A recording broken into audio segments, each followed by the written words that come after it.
Hello, folks. I'm Rod Morris of Mobile Pirate Radio. It is November the 19th, 2025. A crazy time to be alive. And I got a special guest in the studio with me today. I've got Mr. Wayne Christopher, who is all about election integrity, and he's going to break it down for us and tell us what is going on. Wayne, thank you so much for taking the time to sit with me and talk to us about this. I'm glad to be here. So, what's going on with election integrity? Well, we are about to bring a special guest into the Mobile area.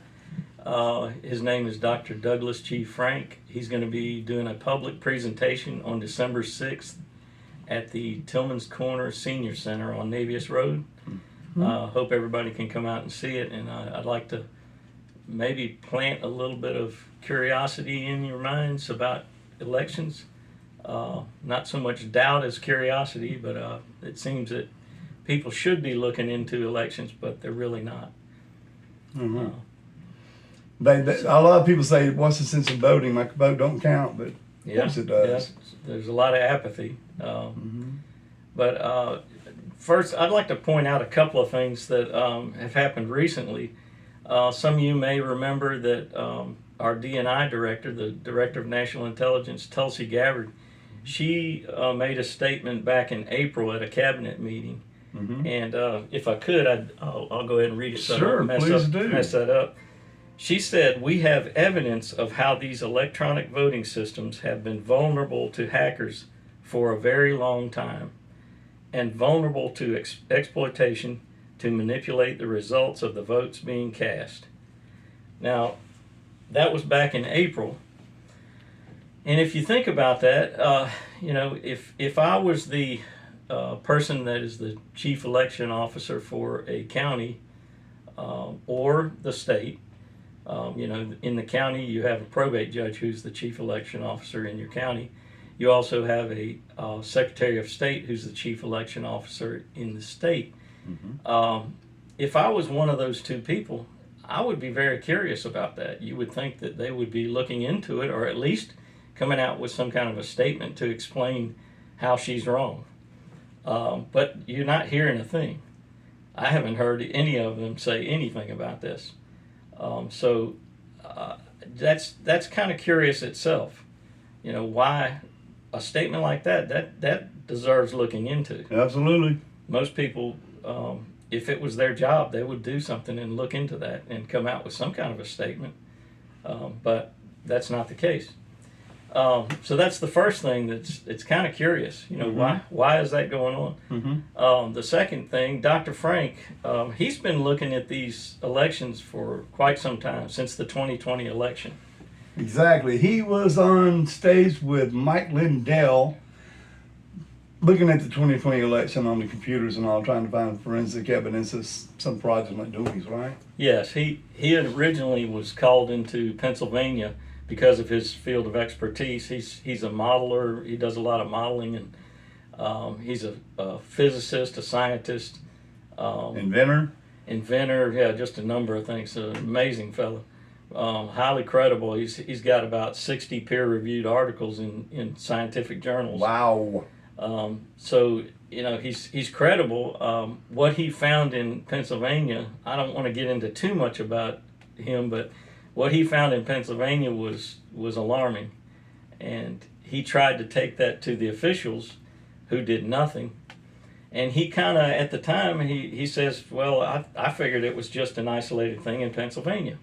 But because he had done the research, and those people had asked him to come in and see what was going on, other states asked him to look into theirs. Domino effect started happening, right? And long story short, he's gone to 48 states now and found the same kind of problems in every state. Every state, y'all. That includes Alabama. So I'm sorry. President Trump has said that he wants paper ballots counted the same day in every election.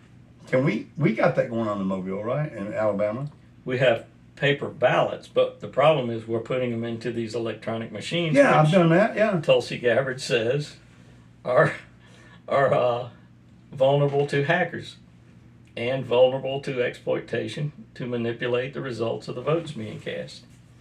So we're putting them into a machine that's not secure. Yeah, that's electronic. You can get online and hack into it and make your own results, right? Well, that seems to be what could be happening. If she's saying that, and you're the Secretary of State, and you've been told, well, they can't connect to the internet. Mm-hmm. They've been certified to federal standards, is what they're told.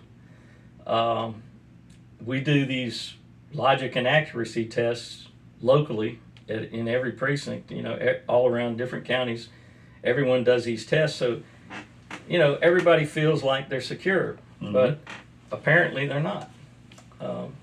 So what do you think is a solution? Should we just take the paper ballots and have them count them and hand carry them to the Secretary of State or what? Yeah, I think that's the only way you're ever going to Really? get to the bottom of this is go ahead and abandon the machines, hand count the paper ballots just like we did for hundreds of years. And it worked out fine. That's right.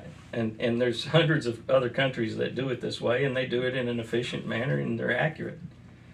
Well, I know that when my wife and I went to go vote this last time in the mayoral election here in Mobile, we went to the same place where we voted in the general election, and they told us, you're not registered to vote here. You got to go across town to another polling place. The elder couple that was ahead of us was told the same thing, and the old man said, well, I ain't got time for all this. And he walked off, and we went up there, and it happened to us. And I was actually there to do a little podcast business about, the election and all at my polling place. And I asked a couple of people coming out of the polling place, I said, did you get to vote? No, we did not. We were told we couldn't vote. And this was going on all over Mobile. Even where we had to go vote on Greelot Road at Christ United Methodist Church, I was told the same thing, that a whole bunch of people said they were turned away at 2 or 3 different times to finally go find a place to vote. And they only took off for lunch to go vote. They ain't got time all day to finish the day trying to find a place to go vote, Right.